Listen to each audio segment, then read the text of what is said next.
નમસ્કાર મિત્રો, ગુજરાત પોકેટ ચેનલમાં તમારું સ્વાગત છે। દેશ, દુનિયા અને ગુજરાતના તાજા, મોટા અને સૌથી મહત્વના સમાચાર જાણીએ તે પહેલા ચેનલમાં નવા હોય તો ચેનલને જરૂરથી સબસ્ક્રાઇબ કરી લેજો, જેથી તમને આવા સમાચારની અપડેટ મળતી રહે। મહારાષ્ટ્રમાં બાજી પલટાઈ ગઈ। કોંગ્રેસને 24 કલાકમાં 2 ઓફર। સંજય રાઉત, રાહુલ ગાંધીની ફોન પર થઈ વાતચીત। અમદાવાદના નરોડામાં પોલીસ અને અમદાવાદ મ્યુનિસિપલ કોર્પોરેશનની ટીમ પર લારીવાળાઓએ પથ્થરમારો કર્યો। એક પોલીસ કર્મીને થઈ ગંભીર ઈજા। ઉત્તરાયણ પહેલા રાજ્યભરમાં પોલીસના મોટા દરોડા પાડવામાં આવ્યા। 2.5 કરોડથી વધુની કિંમતની ચાઇનીઝ દોરી ઝડપવામાં આવી। ભારતની કાર્યવાહી બાદ બાંગ્લાદેશે ઓકાત બતાવી। ભારતીયો માટે વિઝા સર્વિસ કરી સસ્પેન્ડ।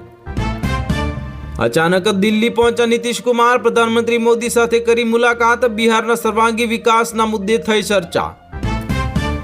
ગિફ્ટ સિટી ગાંધીનગરમાં દારૂ પીવાની છૂટછાટ વધારવામાં આવી। ગુજરાત બહારના લોકોને પરમિટની જરૂર નહીં લેવામાં આવે।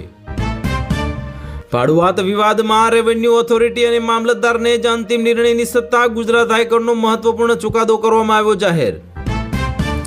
અમદાવાદમાં મુખ્ય માર્ગ પર પાર્કિંગ કરાવનાર બિલ્ડિંગ સામે અમદાવાદ મ્યુનિસિપલ કોર્પોરેશન કડક પગલાં ભરશે।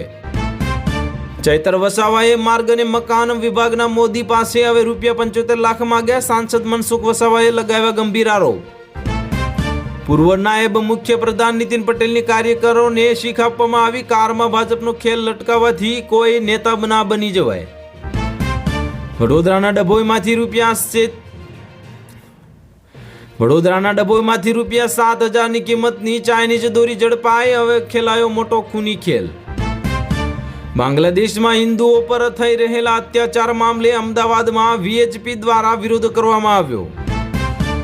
પ્રધાનમંત્રીના કાર્યક્રમમાં કરોડોના બિલ ઉધારવામાં આવ્યા। જો 1 સપ્તાહમાં બિલ પાછા નહીં લેવાય તો ચૈતર વસાવાએ આંદોલન કરવાની ચીમકી આપી। ઇમરાન ખાનને લઈને આસિમ મુનીરનો ખતરનાક પ્લાન। 50 દિવસ સુધી કોઈને મળવા દેવામાં આવશે નહીં। મહારાષ્ટ્રમાં સ્થાનિક ચૂંટણીઓ બાદ રાજકારણમાં મોટા ફેરબદલ કરવામાં આવ્યા। કોંગ્રેસને અજીત પવારની મોટી ઓફર। દિવ્યાંગ વિદ્યાર્થીઓને ગુજરાત સરકારે આપી મોટી રાહત। ધોરણ 9 થી 12ના સ્ટુડન્ટને થશે ફાયદો। આતંકવાદી હુમલા બાદ લોકોમાં આક્રોશ ફેલાયો। ઓસ્ટ્રેલિયાના PM સાથે કરી ધક્કામુક્કી। લોકોએ કર્યા સૂત્રોચ્ચાર।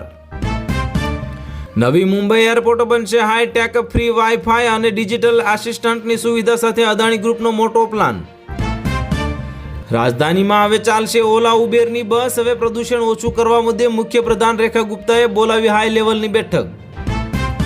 પ્રધાનમંત્રી મોદીનો ડિગ્રી વિવાદ સામે આવ્યો। કેજરીવાલ અને સંજય સિંહને ગુજરાત હાઈકોર્ટમાંથી ના મળી રાહત। માનહાનિ કેસમાં ચુકાદો અનામત। સુપ્રીમ કોર્ટનો આદેશ કરવામાં આવ્યો જાહેર। કચ્છના અબડાસામાં ઘોરાડ અભયારણ્ય વિસ્તારમાં હવે પવનચક્કી કે ભારે વીજ લાઈનો નાખવા પર પ્રતિબંધ લાગવામાં આવ્યો। અમદાવાદમાં જીવલેણ રોગચાળાનો હાહાકાર મચી ગયો। માત્ર ફીવરના જ 50,000 કેસ। હોસ્પિટલોમાં લાંબી કતારો લાગી। અરવલ્લી પર્વત નહીં હોય તો સાબરમતીમાં પાણી પણ નહીં આવે। અમદાવાદીઓ ભવિષ્યમાં તરસ્યા રહી જશે। CM ભૂપેન્દ્ર પટેલની અધ્યક્ષતામાં આજે રાજ્યકક્ષાનો સ્વાગત કાર્યક્રમ યોજાયો। રજાના કારણે 1 દિવસ વહેલું આયોજન કરવામાં આવ્યું। 31 ડિસેમ્બર 2025 સુધીમાં પાન કાર્ડને આધાર કાર્ડ સાથે લિંક કરવું ફરજિયાત છે। હવે નહીં તો તમારું આધાર કાર્ડ અને પાન કાર્ડ થઈ જશે બંધ। અમદાવાદના નરોડામાં કોંગ્રેસના નેતાની ઓફિસ બચાવવાનો કારસો અને AMTSના રૂટમાં ફેરફાર કરાતા હજારો મુસાફરો રજળી પડ્યા। કોડીના સિરપ મુદ્દે ઉત્તર પ્રદેશ વિધાનસભામાં હંગામો મચી ગયો। યોગીનું નિવેદન લાયસન્સ સમાજવાદી પાર્ટી સરકારમાં અપાયા। ઉત્તર પ્રદેશમાં કોઈ મોત નથી। શ્રીલંકા નૌકાદળે તમિલનાડુના 12 માછીમારોની ધરપકડ કરી। સમુદ્રી સીમા ઓળંગવાના આરોપમાં કરી મોટી કાર્યવાહી। ખેડૂતોની નારાજગી મુદ્દે કિસાન સંઘનું મોટું એલાન। ખેડૂતોની અવગણનાથી નારાજ કિસાનો 12 જાન્યુઆરીએ આ ગાંધીનગરમાં પહોંચશે। ઉસ્માન હાદી બાદ વધુ એક બાંગ્લાદેશી નેતા પર હુમલો કરવામાં આવ્યો। માથામાં ગોળી ધરબી દેતા મુશ્કેલીમાં આવી યુનુસ સરકાર। એન્ટીબાયોટિક સહિતની દવાઓના ભાવમાં 30% ઘટાડો થશે। ચાઇનીઝ આયાત સસ્તી બની, લોકોને થશે મોટો ફાયદો। અજીત પવાર કોંગ્રેસ સાથે ગઠબંધન કરશે। દિગ્ગજ નેતાને ફોન પર આપી ઓફર। મહારાષ્ટ્રના રાજકારણમાં મોટી હલચલ। પાકિસ્તાનની ડોનના સમર્થનમાં વિડીયો પોસ્ટ કરનારા આફતાબની ભુજથી ધરપકડ। શાહબાજે CM નીતિશને આપી હતી ધમકી। ભારત અંધાધૂંધી જોઈ રહ્યું છે, તેની સાથેના બાંગ્લાદેશના સંબંધો અસ્થિર બનશે, શેખ હસીનાએ આપ્યું નિવેદન. જામનગરના વાહન ચોરીનો આરોપી કાલે ઝડપાયો, આજે પોલીસ જાપ્તામાંથી ફરાર, કોર્ટ પરિસરમાં ફિલ્મી દ્રશ્યો સર્જાયા. ગુજરાત પોલીસ વિભાગમાં પીએસઆઈ અને એલઆરડીની ભરતીને લઈને મહત્વના સમાચાર, આજે ફોર્મ ભરવાની અંતિમ તારીખ. મહારાષ્ટ્ર બાદ ગોવા રાજ્યની સ્થાનિક ચૂંટણીમાં ભાજપની ભવ્ય જીત, કોંગ્રેસ અને આમ આદમી પાર્ટીને મોટો ઝટકો લાગ્યો. અરવલ્લી પર રાજનીતિ, સરકારે કહ્યું કે પ્રધાનમંત્રીના નેતૃત્વમાં સંરક્ષણ વધારાયું, કોંગ્રેસે પર્યાવરણ સંકટ મામલે કર્યા આકરા પ્રહાર. નિયમ તોડનારા માટે કોઈ રાહત નહીં, લોન ન ચૂકવતા અને ગેરકાયદે બાંધકામ કરનારા સામે સુપ્રીમ કોર્ટ લાલઘુમ થઈ. તમારું સ્વાસ્થ્ય સાચી વસ્તુનો જ હકદાર છે, નકલી ઉત્પાદનો સામે હર્બલ લાઈફ ઇન્ડિયાની પહેલ કરવામાં આવી. ધોરણ 9 થી 12ના દિવ્યાંગ વિદ્યાર્થીઓને રાહત આપવામાં આવી, ગુજરાત શિક્ષણ બોર્ડ પેપર લખવાનો સમય લંબાવ્યો.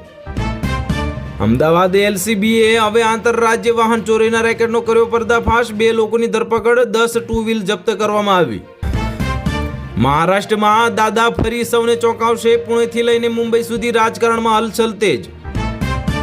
આઈપીએલ 2026માં ગુજરાતી સ્ટાર ખેલાડી પાસેથી કેપ્ટનશીપ છીનવાઈ ગઈ અને કેએલ રાહુલને સોંપાશે જવાબદારી. ફાતિહા પડવા લાયક પણ નહીં છોડીએ, સમાજવાદી પાર્ટી પર સીએમ યોગીના આકરા પ્રહાર કરવામાં આવ્યા. ભાજપને 1 વર્ષમાં ₹6088 કરોડનું ફંડ મળ્યું, ઇલેક્ટરોલ બોન્ડ ખતમ થવાથી કોઈ અસર નહીં. દેશના 3 દિગ્ગજ નેતાઓની ખુરશી ખતરામાં, રાજ્યસભામાં વાપસી પર પેંચ ફસાયો.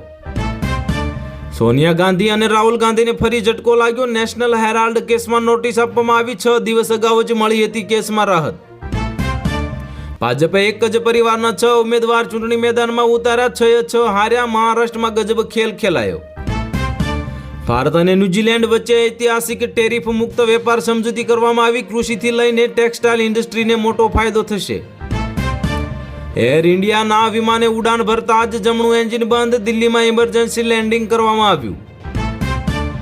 નવા નિયમો 1 જાન્યુઆરી 2026થી દેશભરમાં લાગુ થશે, યુપીઆઈ ચૂકવણીનો અને રેશન કાર્ડમાં નોંધપાત્ર ફેરફાર કરવામાં આવશે. જો બંગાળ જીતીશ તો દિલ્હી પણ છીનવાઈ લઈશ અને દેશમાંથી બીજેપીને ખતમ કરી નાખીશ, મમતા બેનર્જીએ આપ્યું નિવેદન. ગોવામાં જિલ્લા પંચાયતની ચૂંટણીનું પરિણામ જાહેર કરવામાં આવ્યું, ભાજપના ખોળામાં ગઈ સૌથી વધુ બેઠકો. અમદાવાદમાં ટ્રાફિક દબાણ ઘટાડવા અમદાવાદ મ્યુનિસિપલ કોર્પોરેશનને મેગા ડ્રાઈવ, અનેક ટીમો રાત દિવસ કરી રહી છે મોટી કામગીરી. પંજાબના 3 શહેરમાં અમૃતસર, તલવંડી સાબો અને શ્રી આનંદપુર સાહિબમાં મીઠ, દારૂ અને તમાકુ પર પ્રતિબંધ, સરકારે આપ્યો પવિત્ર શહેરનો દરજ્જો. શિવાન સેનાના સમિતિનું ગાંધીનગરમાં વાર્ષિક સ્નેહમેલન યોજાયું, જૈન સમુદાયની વિશાળ હાજરી આપવામાં આવી. હાલ માટે આટલું જ, મળીશું નવી અપડેટ સાથે. જો વિડીયો પસંદ આવતા હોય તો વિડીયોને કરી દેજો લાઈક અને ચેનલમાં નવા હોય તો ચેનલને કરી દેજો સબસ્ક્રાઈબ.